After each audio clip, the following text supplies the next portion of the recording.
যত সময় বাড়ির বাইরে থাকবে, যদি তার উদ্দেশ্য হয় যে নিজে হালাল খাদ্য গ্রহণ করবে, যদি তার উদ্দেশ্য হয় পরিবারকে হালাল খাবার খাওয়াবে, যদি তার উদ্দেশ্য হয় স্ত্রী সন্তানকে হালাল খাবার খাওয়াবে, তো যত সময় বাড়ির বাইরে থাকবে তার পুরোটা ইবাদতে রূপান্তরিত হবে। সুবহানাল্লাহ। আমার পরিবারকে হালাল খাবার খাওয়াবো, যদি এমন উদ্দেশ্য নিয়ে বের হতে পারি, তাহলে এই পুরো কর্ম সময়টা আমার ইবাদত মৃত্যুর পরে সবচেয়ে দ্রুত যে অংশটা ফেটে যায়, দুর্গন্ধযুক্ত হয়ে যায়, সেটা হলো পেট।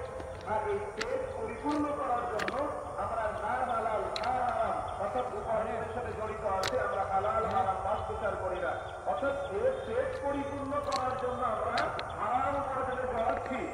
হালাল উপার্জনের হয়তো লভ্যাংশ কম হয়, কিন্তু সেখানে বারাকা আছে। কিন্তু আপনি যত হারাম উপার্জনের সাথে জড়াবেন, তত লভ্যাংশ আপনি বেশি পাবেন, কিন্তু বারাকা পাবেন না। তারা বুঝতে পেরেছেন? দুনিয়াতে ভাবতে হবে যে আমার উপার্জনটা হালাল হচ্ছে কিনা, আমার উপার্জনটা বৈধ হচ্ছে কিনা। যদি আমার উপার্জন বৈধ না হয়, তো কিয়ামতের মাঠে আফসোস করতে হবে।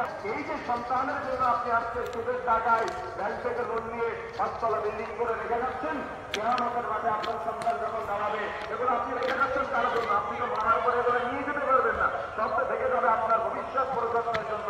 তো কিয়ামতের মাঠে যখন তাদেরকে অপরাধীদের কাজ করে দাঁড় করানো হবে, তখন তারা বলবে এগুলো আমরা অর্জন করি নাই, এগুলো আমার বাবা রেখে গিয়েছিল, এগুলো আমার বড় ভাই রেখে গিয়েছিল, এগুলো আমাদের পরিচিত সম্পদ না, অপরাধ তারা করেছে, অপরাধ আমরা করি নাই। তাদেরকে না নিয়ে আজকে জাহান্নামে যাব না। এই জন্য আল্লাহর কাছে চাইতে হবে, কামনা থাকতে হবে, ইচ্ছা থাকতে হবে, আগ্রহ থাকতে হবে।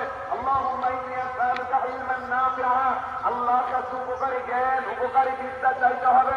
ওয়া আমালান মুতাকাব্বালা, ওই ইলম, ওই জ্ঞানের কাছে ইলমান নাফিআ চাইতে হয়। আল্লাহর কাছে এমন আমল করা তৌফিক বা কামনা চাইতে হয় যে আমলটা কবুলযোগ্য, যে আমলটা বাতিল হবে না, যে আমলটা আল্লাহর কাছে পৌঁছাবে। আর ওই আমল পৌঁছানোর জন্য আমাকে আপনাকে আল্লাহর কাছে চাইতে হবে উত্তম রিজিক, যে রিজিকটা হবে তৈয়বা, যে রিজিকটা হবে হালাল, যে রিজিকটা হবে পবিত্র। যদি রিজিক হালাল না হয়, তো আপনি যতই দোয়া করেন না কেন, ওই দোয়া আল্লাহর কাছে পৌঁছাবে না।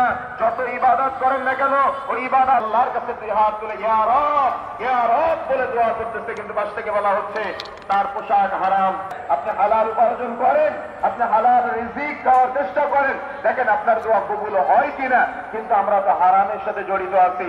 এরকম বহু হারাম উপার্জনের সাথে আজকে কিন্তু আমাদের সমাজের মানুষ জড়িত আছে। আর এই হারাম উপার্জনের সাথে যারা জড়িত, কারা? যারা বেশি দুনিয়ামুখী, যারা তারা বেশি হারাম উপার্জন করে। অর্থাৎ হারাম উপার্জনের সাথে যারা জড়িত, তারা বেশি দুনিয়ামুখী হয় এবং যারা অল্প সময় অধিক বড়লোক হওয়ার আকাঙ্ক্ষা করে।